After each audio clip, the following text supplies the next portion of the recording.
संतोष मगर official या आपल्या YouTube चॅनलमध्ये स्वागत आहे मित्रांनो. चॅनलला सबस्क्राइब केलं नसेल तर सबस्क्राइब करायला विसरू नका. शिक्षक भरती व शैक्षणिक घडामोडी संदर्भातल्या महत्त्वाच्या अपडेट्स आपण या चॅनलला पाहतो. सर्वांना माहिती आहे की काल परवा माननीय नागपूर खंडपीठाने एक निर्णय दिलेला आहे आणि तो निर्णय आहे पदवीधरांच्या वेतन श्रेणीच्या संदर्भामधला. आपण पाहिलं असेल की S10 हे प्राथमिक शिक्षणाला त्या ठिकाणी मिळतो, परंतु जे पदवीधर शिक्षक आहेत त्यांना S14 स्केल कुठे मिळतो तर संस्थेमध्ये मिळतो, परंतु जिल्हा परिषदमध्ये 1/3 या पद्धतीने तो दिला जातो. व या विरोधामध्ये बुलढाणा जिल्हा परिषदच्या विशेष शिक्षक जे आहेत त्यांनी नागपूर खंडपीठामध्ये याचिका दाखल केली होती आणि त्या याचिकेचा निर्णय त्या ठिकाणी आलेला आहे. आता नेमका निर्णय काय आहे आपण या व्हिडिओच्या माध्यमातून पाहणार आहोत आणि या व्हिडिओमध्ये आपण हे सुद्धा पाहणार आहोत की जे पवित्र पोर्टलच्या माध्यमातून सध्या शाळेवरती जॉईन झालेले आहेत या शिक्षकांना सुद्धा ही जी वेतन श्रेणी आहे ती वेतन श्रेणी मिळणार का. पूर्ण व्हिडिओच्या माध्यमातून मी तुम्हाला ते पूर्ण स्पष्टीकरण देऊन सांगणार, त्यामुळे व्हिडिओ हा शेवटपर्यंत पाहायला विसरू नका. बघा याच्यामध्ये काही मुख्य गोष्टी आहेत. आपल्याला कुठली कुठली माहिती पाहणार आपण तर हा जो निर्णय आहे तो केवळ याचिकाकर्त्यांना लाभ, दुसरा विषय इतर शिक्षकांचं काय आणि नवीन याचिका की शासनाचा जी आहे या तीन मुद्द्यावरती हा व्हिडिओ आहे. त्यामुळे या तीन मुद्द्यावरती ज्यावेळेस स्पष्टीकरण करेल त्यावेळेस नवीन जे आहेत पवित्र पोर्टलच्या माध्यमातून लागलेले शिक्षक किंवा जे इतरही पदवीधर शिक्षक आहेत त्यांना नेमकं काय करायचंय या व्हिडिओच्या माध्यमातून कळेल. बघूया आपण पुढे. आता लक्षात घ्या की न्यायालयाने काय निकाल दिलेला आहे. 6वी ते 8वी विशेष शिक्षकांसाठी पदवीधर वेतन श्रेणी त्या ठिकाणी सांगितलंय. आता याच्यामध्ये कायदेशीर सिद्धांत लीगल प्रिन्सिपल जर आपण बघितला म्हणजे कायदेशीर आधार जर आपण बघितला तर काय दिले की 6वी ते 8वी शिकवणारे सर्व विषय शिक्षक हे काय आहेत समान आहेत, म्हणजे काय आहेत इक्वल आहेत आणि 1/3 शिक्षकांसाठी पदवीधर वेतन श्रेणीची अट रद्द केलेली आहे.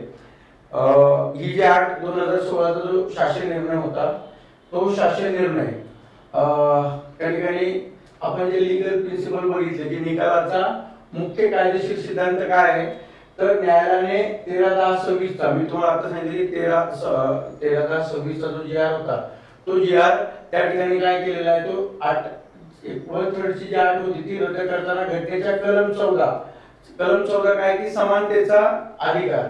आता समानतेचा अधिकार या ठिकाणी काय केलं की समानतेचा अधिकार याचा आधार घेतलेला आहे आणि 6वी ते 8वी वर्गांना शिकवणारे सर्व विषय शिक्षक सब्जेक्ट टीचर समान काम करतात आणि त्यांची पात्रताही समान असते. त्यामुळे केवळ 1/3 शिक्षकांना पदवीधर वेतन श्रेणी ग्रॅज्युएट पे स्केल देणे आणि इतरांना नाकारणे हा उघड भेदभाव आहे असे न्यायालयाने स्पष्टपणे सांगितलेलं आहे. न्यायालयाने काय सांगितलं तर इक्वल पे त्यानंतर म्हणजे जे समान काम समान वेतन. आता जर पदवीधर शिक्षक हे समान काम करत असतील तर त्यांना सुद्धा काय द्यायचंय वेतन सुद्धा समान द्यायचंय. त्यामुळं यामध्ये कुठलं उल्लंघन होते तर समानतेचा अधिकाराचं उल्लंघन होतं, म्हणजे आर्टिकल 14 याचं त्या ठिकाणी उल्लंघन होतं असं कोर्टाने त्या ठिकाणी म्हटलेलं आहे. त्यामुळे असे न्यायालयाने स्पष्ट केलं आहे. आता क्लॉज 3 मध्ये काय सांगितले की हे कसं आहे तर बेकायदेशीर आणि अनकॉन्स्टिट्यूशनल आहे. कोर्टाने काय सांगितलंय याचा कायदेशीर आधार काय सांगितलं एक तर समान नाहीये, समानतेचा अधिकार नाकारणार आहे आणि अनकॉन्स्टिट्यूशनल आहे म्हणजे बेकायदेशीर आहे. संविधानाला अनुसरण आहे का तर नाही.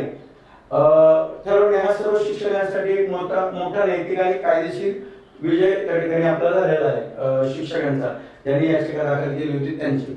आता व्यवहारिक आणि अंमलबजावणी आणि मर्यादा ऑपरेटिव्ह ऑर्डर. आता काय झालंय की व्यवहारिक अंमलबजावणी यावरती महत्वाचं आहे की आता ही अंमलबजावणी होईल का. आता याच्यामध्ये काय दिलेलं आहे त्या ऑर्डर मध्ये ते पण आपण पाहणार आहोत. जरी न्यायालयाने कायदेशीर सिद्धांत सर्वांसाठी स्पष्ट केला असला तरी अंतिम आदेशामध्ये एक मुद्दा त्यांनी मांडलेला आहे. काय मुद्दा मांडलाय की as far as the petitioner are concert म्हणजे केवळ कोणासाठी याचिकाच्या संदर्भामध्ये आहे, यामध्ये जो दिलेला आहे as per the petitioner are concerned, हे फक्त कोणासाठी त्यांनी कोर्टाने ऑर्डर दिली, फक्त याचिकेच्या संदर्भामध्ये ही ऑर्डर दिलेली आहे असा स्पष्ट उल्लेख केल्यामुळे या निकालाची थेट व्याप्ती मर्यादित झालेली आहे, लक्षात घ्या. कारण कोर्टाने हे सर्वांसाठी म्हटलंय का नाही, हे कोणासाठी म्हटलंय तर फक्त पिटिशनर जे त्यांना कन्सिडर करायचं त्या ठिकाणी सांगितलंय. म्हणजे आता फक्त पिटिशनरला सांगितलं असेल तर आणि याचिकाकर्त्याच्या संदर्भातला उल्लेख केलेला आहे, त्यामुळे ही याचिका काय झाली की मर्यादित झाली. जे याचिकाकर्ते आहेत त्या याचिकाकर्त्याच्या संदर्भातली ही काय झाली आहे, मर्यादित झालेली आहे. आता थेट लाभ कोणाला तर जिल्हा परिषदेला केवळ याचिकाकर्ता शिक्षकांना नियुक्तीच्या किंवा पात्रता धारण केल्याच्या तारखेपासून वेतन श्रेणी लागू करण्याचे आणि 8 आठवड्यात थकबाकी एरियस देण्याचे आदेश देण्यात आलेले आहेत. म्हणजे जे शिक्षक आहेत ज्या शिक्षकांना नियुक्ती म्हणजे त्यांची पदवीधर ज्या दिवसापासून दिनांकापासून झालेली आहे त्या दिनांकापासून कोर्टाने काय सांगितलं की यांचे 8 आठवड्यामध्ये त्यांचा एरियस जो आहे बॅक एरियस जो आहे तो एरियस त्यांना द्यायचा असं कोर्टाने त्या ठिकाणी सांगितलं. कोणाला सांगितलं की याचिकाकर्त्यांना सांगितलेलं आहे. आता इतर शिक्षकांसाठी काय म्हणजे इतर शिक्षकांची काय स्थिती आहे तर हा आदेश म्हणजे सर्वांसाठी लागू नसून तो इन पर्सन आहे.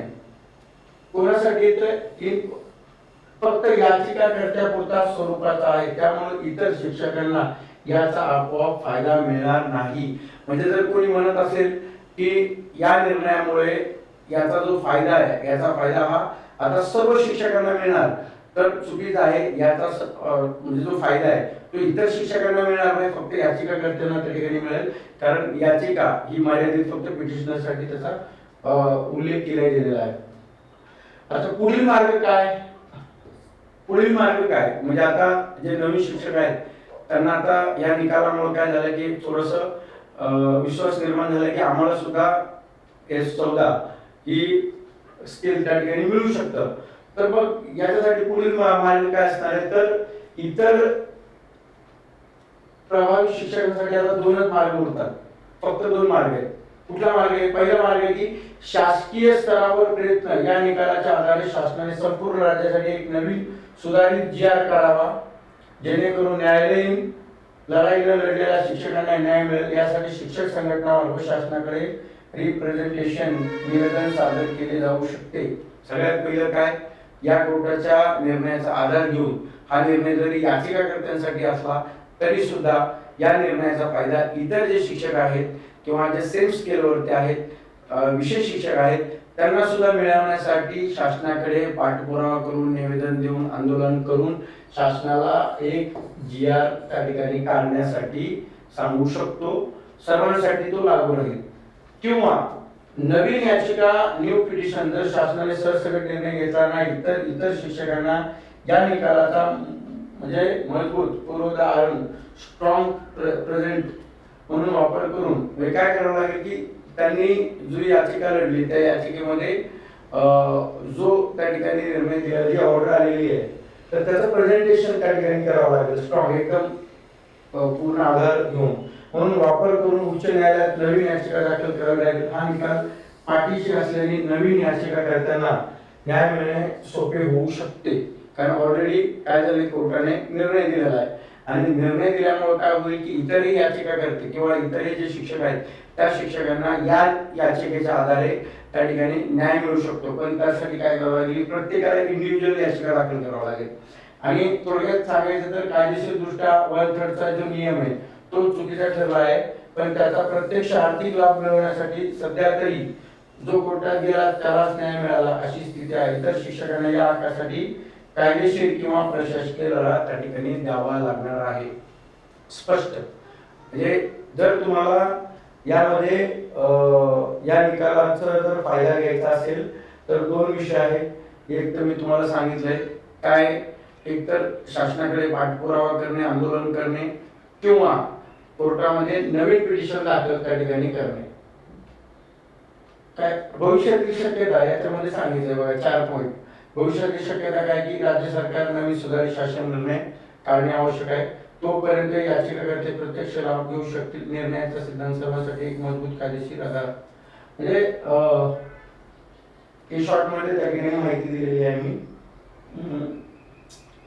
तुम्ही पाहिलं असेल आपण तिन्ही मुद्द्याचा विचार त्या ठिकाणी केलेला आहे व्हिडिओच्या माध्यमातून. एक तर हा याचिकाकर्त्यांसाठी लाभ याची माहिती घेतली, इतर शिक्षकांचं काय तेही मी सांगितलंय, आणि नवीन याचिका की शासनाचा जी आर आता यावरती डिपेंडेंट आहे शासनावरती. शासन नवीन जी आर काढेल की कोर्टामध्ये याचिका परत दाखल करावा लागेल, हा येणारा काळ त्या ठिकाणी सांगेल. परंतु जर पाठपुरावा व्यवस्थित केला आणि शासनाने जर एकच जी आर काढला तर कोर्टात जायची गरज पडणार नाही. फक्त याचिकाकर्त्यापुरतं मर्यादित ठेवलं तर प्रत्येकाला इंडिव्हिज्युअल जेवढे पदवीधर शिक्षक आहेत त्या सर्वांना कोर्टामध्ये जाऊन ही याचिका त्या ठिकाणी लढावी लागणार आहे. परंतु आता कोर्टाने जरी निर्णय त्या ठिकाणी दिलेला असला तरी सुद्धा शासन हे कशा पद्धतीने निर्णय घेते हे येणारा काळ त्या ठिकाणी सांगेल. कारण शासन आर्थिक बाबीमध्ये जोपर्यंत अर्थ मंत्रालय, सामान्य प्रशासन या सर्व गोष्टी याला मंजुरी देत नाही तोपर्यंत असा शासन निर्णय हा लवकरात लवकर येईल असं वाटत नाही. त्यामुळं आता हा निर्णय किती दिवसामध्ये शासन घेतंय किंवा कशा पद्धतीने पाठपुरावा केला जातो हा येणारा काळ त्या ठिकाणी सांगेल. तुम्हाला काय वाटतंय, शासनाने सर्वांना S14 एक ग्रेड पे दिला पाहिजे का, आणि यासाठी आपण काय करू शकतो कमेंट बॉक्समध्ये सांगू शकता. आणि हा व्हिडिओ जास्तीत जास्त आपल्या शिक्षक बांधवापर्यंत शेअर करायला विसरू नका. आणि अशाच माहितीसाठी चॅनलला सबस्क्राईब केलं नसेल तर सबस्क्राईब करायला विसरू नका. भेटूया परत नवीन व्हिडिओमध्ये. तोपर्यंत धन्यवाद.